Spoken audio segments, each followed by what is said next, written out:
જય સ્વામિનારાયણ વાલા હરિભક્તો, સ્વામિનારાયણ સત્સંગીઓનું હાર્દિક સ્વાગત છે. તો અત્યારે અમે બધા, હું, મારા મમ્મી પપ્પા અને ગૌરેશ અને મારો એક ભાઈ, અમે આટલા જઈ રહ્યા છીએ ટોડલા ધામ.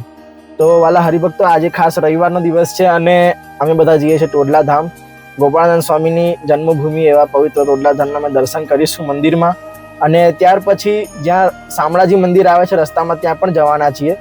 તો અમે ટોડલા અને શામળાજી જવાના છે. જેટલી બી પ્રસાદીના સ્થળો છે જેનો મહિમા મને ખબર છે એ હું તમારી આગળ તમને સમજાવવાનો છું. બાકી તમે બધા ટોડલા તો ગયા જ હશો અને બધાને બધું ખબર જ છે, પરંતુ તો બી આપણે એકવાર વિડીયો બનાવી લઈશું. ભક્તો, સરસ મજાનું ચોમાસાનું વાતાવરણ છે અને હું તમને અત્યારે બતાવવા જઈ રહ્યો છું અમારા શહેરની એક અજાયબી, એટલે કે આ ફાઇટર વિમાન.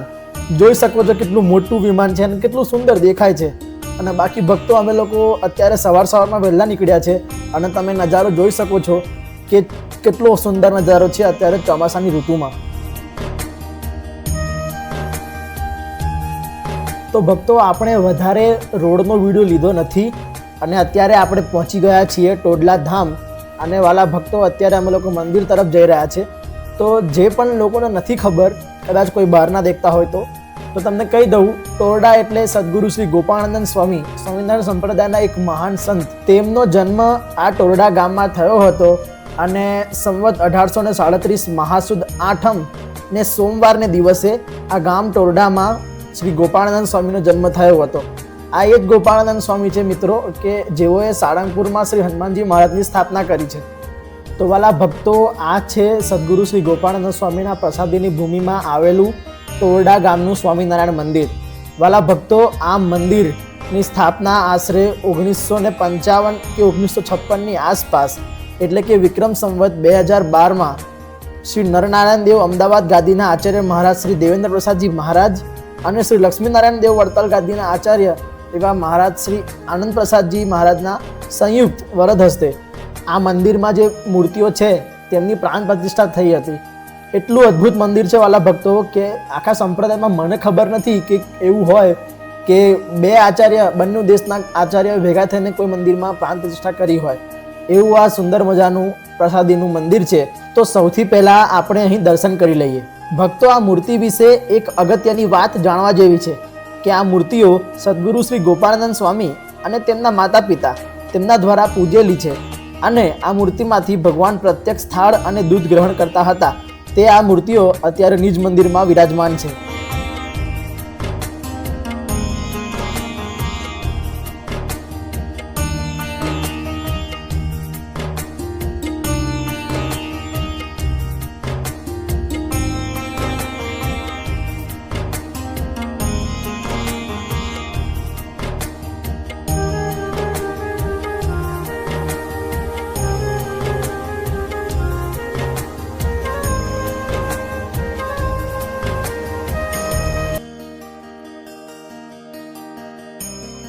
વાલા ભક્તો, મંદિરમાં જ ડાબી સાઈડ તમને સદગુરુ શ્રી ગોપાળાનંદ સ્વામીનું આસન દેખવા મળશે. વાલા ભક્તો, અહીં ગોપાળાનંદ સ્વામીની એક અલગ અને અદ્ભુત મૂર્તિ છે. વાલા ભક્તો, તમે જોઈ શકો છો કે મૂર્તિમાં તમને સદગુરુ શ્રી ગોપાળાનંદ સ્વામી યોગ કરતા દેખવા મળે છે. તે શું કામ? તો વાલા હરિભક્તો, આપણે સૌ જાણીએ છીએ કે ગોપાળાનંદ સ્વામીને ગોપાળ યોગી એવું કહીને પણ ઘણી વખત બોલાવવામાં આવ્યા છે. તે કેમ? કારણ કે ગોપાળાનંદ સ્વામી યોગ અને ધ્યાનના ખૂબ નિષ્ણાત હતા અને ગોપાળાનંદ સ્વામી અષ્ટાંગ યોગને સિદ્ધ કરે એવા સંત હતા. માટે અહીં ગોપાળાનંદ સ્વામીને અષ્ટાંગ યોગ કરે છે તેવી મૂર્તિ અહીં બતાવવામાં આવી છે. વાલા ભક્તો, અહીંની એક ખાસ વાત એ છે કે ગોપાળાનંદ સ્વામી આગળ ગોળ મૂકીને જે કોઈ પણ તમે મનોકામના કરો છો તે ગોપાળાનંદ સ્વામી અવશ્ય પૂરી કરે છે. જે કોઈ પણ હરિભગત અહીં ગોપાળાનંદ સ્વામી આગળ ગોળ મૂકીને બાધા લે છે તેનું કામ ગોપાળાનંદ સ્વામી તેમની શક્તિથી અવશ્ય પૂરું કરે છે. વાલા ભક્તો, આપણે સહુ જાણીએ છીએ કે ગોપાળાનંદ સ્વામી એટલે કે શ્રીજી મહારાજે તેમની અંદર પોતાના જેટલું ઐશ્વર્ય આપ્યું હતું. આ એવા સંત હતા જે સંકલ્પ માત્રથી ગ્રહોની, સૂર્યચંદ્રની, આ બધાની ગતિ ફેરવી દેતા. આવા સંતના ચરણોમાં કોટી કોટી વંદન. ભક્તો, જે કોઈ પણ ટોરડા આવે છે તેઓ ગોપાળાનંદ સ્વામીનું 142મું પ્રકરણ જરૂર વાંચે છે. તો મારા મમ્મી પપ્પા પણ અત્યારે 142મું પ્રકરણ વાંચી રહ્યા છે.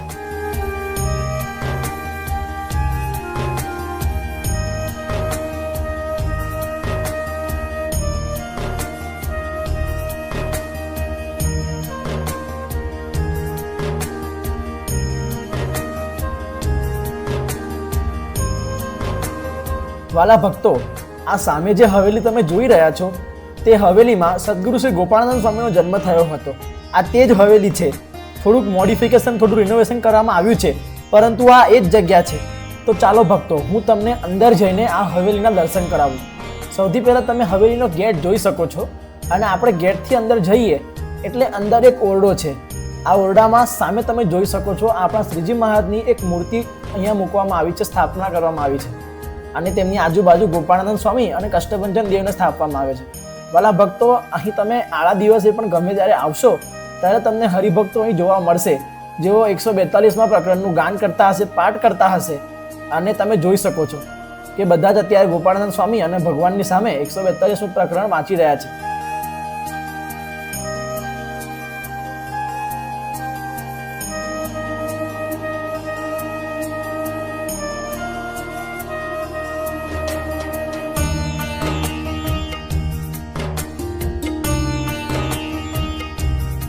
ભક્તો, ત્યાર પછી તમે અહીં જોઈ શકો છો કે સદગુરુ શ્રી ગોપાળાનંદ સ્વામી અને શ્રીજી મહારાજે કરેલી વિવિધ લીલાઓનું અહીં ચિત્ર દર્શાવવામાં આવ્યા છે. પણ આપણે એ પછી દેખીશું. હું તમને પછી એ વિશે જણાવીશ. સૌથી પહેલા હું તમને અહીં કષ્ટભંજન દેવના દર્શન કરાવું.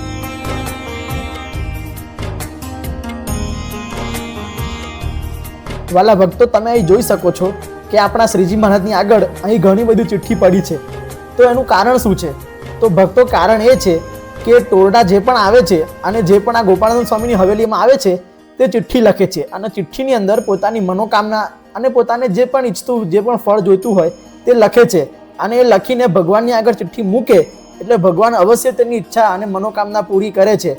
તો માટે અહીં આવીને બધા હરિભક્તો ચિઠ્ઠી લખે છે. તો આપણે પણ અત્યારે ચિઠ્ઠી લખી દઈએ.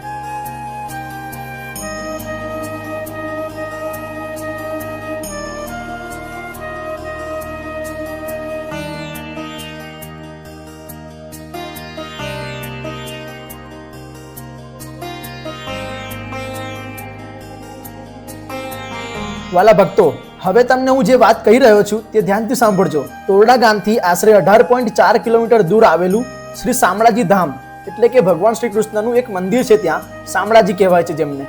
તે શામળાજી ભગવાન સદગુરુ શ્રી ગોપાળાનંદ સ્વામી જ્યારે નાના હતા, ખુશાલ ભટ્ટ, ત્યારે તેમના બાળપણના મિત્ર હતા અને અહીં રમવા આવતા હતા. અને શામળાજી ભગવાન આ જગ્યાએ ઝાંઝર ભૂલી ગયા હતા. તે આખી સ્ટોરી શું છે તે જ્યારે આપણે શામળાજી જઈશું ત્યારે હું તમને જણાવીશ. પણ તમે અહીં ધ્યાનથી જોઈ લો કે આ એ જ જગ્યા છે જ્યાંથી શામળાજી ભગવાન કહેતા શ્રી કૃષ્ણ ભગવાન સદગુરુ શ્રી ગોપાળાનંદ સ્વામી એટલે કે ખુશાલ ભટ્ટને મળવા આવતા હતા, રમવા આવતા હતા, કારણ કે તેઓ તેમના બાળપણના સખા હતા. અને આ સામે જે બારી છે તે એ જ બારી છે જ્યાંથી શ્રી કૃષ્ણ ભગવાન અંદર આવતા હતા અને બહાર જતા હતા શામળાજી જવા માટે. તો આખી સ્ટોરી છે એ હું તમને પછી જણાવીશ. વાલા ભક્તો, તમે સામે જે કોઠીના દર્શન કરી રહ્યા છો તે કોઠીના દર્શન ખૂબ ભાવથી કરજો, કારણ કે આ કોઠી આપણા ગોપાળાનંદ સ્વામીના હાથની પ્રસાદીની કોઠી છે. તે કેવી રીતે? તો આ કોઠી ખુશાલ ભટ્ટના ઘરે હતી અને 4 હાથ ઊંચી હતી, એકદમ લાંબી હતી. તો જ્યારે છપૈયામાં બાળ પ્રભુ ઘનશ્યામનો જન્મ થાય છે ત્યારે ખુશાલ ભટ્ટ આ કોઠી ખૂબ ઊંચી હોય છે એટલે પોતાનો હાથ લાંબો કરે છે અને પછી આ કોઠીમાંથી ગોળ ભરેલો માટલું બહાર કાઢે છે અને સહુને ભગવાનના જન્મની ખુશીમાં ગોળ વેચે છે.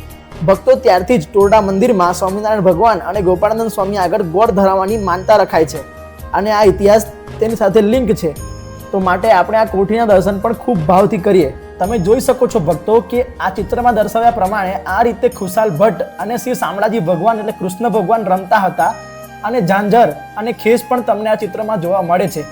આ જ ખેસ અને આ જ ઝાંઝર તે શ્રી કૃષ્ણ ભગવાન ભૂલી ગયા હતા. ત્યારબાદ વાલા હરિભક્તો, અત્યારે અમે લોકો આવ્યા છીએ પ્રસાદીના શંકર ભગવાનના મંદિરમાં. વાલા ભક્તો, આ મંદિરનો પણ એક અદ્ભુત ઇતિહાસ છે અને ગોપાળાનંદ સ્વામી આ મંદિરમાં આવેલા છે. તો આ મંદિરનો ઇતિહાસ શું છે એ તમને હું હવે જણાવું. તો વાલા ભક્તો, અત્યારે અમે લોકો એ મંદિરમાં છે જે મંદિર શંકર ભગવાનનું છે, અને ગોપાળાનંદ સ્વામીએ અહીં ગણપતિને લાડવા જમાડ્યા હતા. તો સૌથી પહેલા તો તમે શંકર ભગવાનના દર્શન કરો. તો અંદર ગર્ભગૃહમાં શંકર ભગવાન વિરાજમાન છે. ત્યાર પછી વાલા ભક્તો, તો અહીં તમે દેખી શકો છો કે એક ગણપતિ દાદાની મૂર્તિ છે શ્યામ કલરની. તો અહીંયા કેવું થયું હતું, એકવાર ગોપાળાનંદ સ્વામી લાડવા લઈને આવ્યા હતા ભગવાનને ધરાવવા માટે. તો ગોપાળાનંદ સ્વામીએ લાડવો આપ્યો ગણપતિ દાદાને. તો ગણપતિ દાદાએ એમાંથી પોતે એક લાડવો લીધો, બાકી લાડવા જે હતા એ શંકર ભગવાન અને પાર્વતી માતાને આપ્યા. એમના માતા પિતાને, અને ત્યાર પછી જેટલા વધ્યા એ લાડવા ગણપતિ દાદા જમ્યા હતા. અને સાક્ષાત ગણપતિ દાદા અહીં બિરાજમાન છે, તો આપણે ખૂબ ભાવથી ગણપતિ દાદાના દર્શન કરીએ.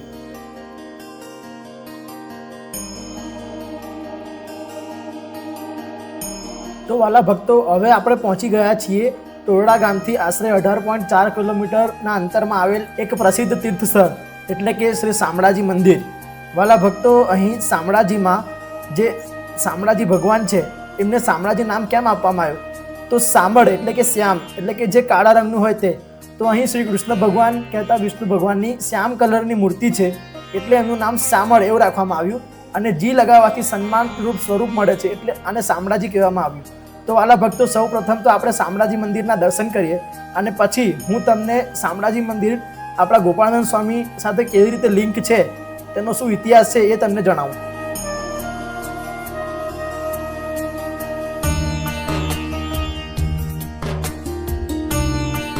તો વાલા ભક્તો, અત્યારે મારી પાછળ જે તમે મંદિર દેખો છો, શામળાજી ભગવાનનું મંદિર છે. અને આ મંદિર ડાયરેક્ટ આપણા જે ગોપાળાનંદ સ્વામીનું જે જન્મસ્થળ હતું, હમણાં આપણે દર્શન કર્યા, એની સાથે આનો ઇતિહાસ લિંક છે. અહીંયા જે ભગવાન વિરાજમાન છે શામળાજી એટલે કૃષ્ણ ભગવાન, તેઓ ગોપાળાનંદ સ્વામી સાથે રમવા આવતા હતા. હવે ગોપાળાનંદ સ્વામી નાના ત્યારે ખુશાલ ભટ્ટ હતા, તો ખુશાલ ભટ્ટ સાથે રમવા આવતા હતા શામળાજી ભગવાન. તો ત્યારે ભગવાન એકવાર રમવા આવ્યા હતા અને હિંચકા ઝૂલ્યા. પછી કેવું થયું, ભગવાનની આરતીનો ટાઈમ થાય એટલે જે પૂજારી હોય એ મંદિરના પટ ખોલી દે, એટલે ભગવાને અહીં પહોંચવાનું હતું, પરંતુ ભગવાન થોડા દૂર હતા ત્યાં ટોડલા.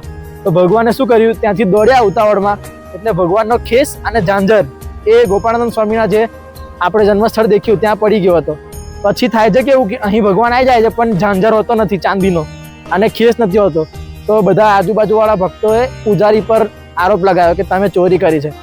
પછી પૂજારીએ ચોરી નથી કરી, એથી ભગવાને પૂજારીની રક્ષા કરવા માટે શું કર્યું કે દર્શન આપ્યા બધાને, અને કીધું કે મારો જે ઝાંઝર છે એ ત્યાં રહી ગયો છે ટોરડામાં, તો તમે ત્યાંથી લઈ આવજો. પછી તાત્કાલિક એક ઘોડસવાર ટોડલા જાય છે અને ત્યાંથી એ ઝાંઝર શ્રી કૃષ્ણ ભગવાનનો મળે છે, અને આ રીતે પૂજારીની રક્ષા કરે છે. તો આ ભક્ત અને ભગવાન વચ્ચેની કથા હતી અહીં શામળાજી મંદિરની.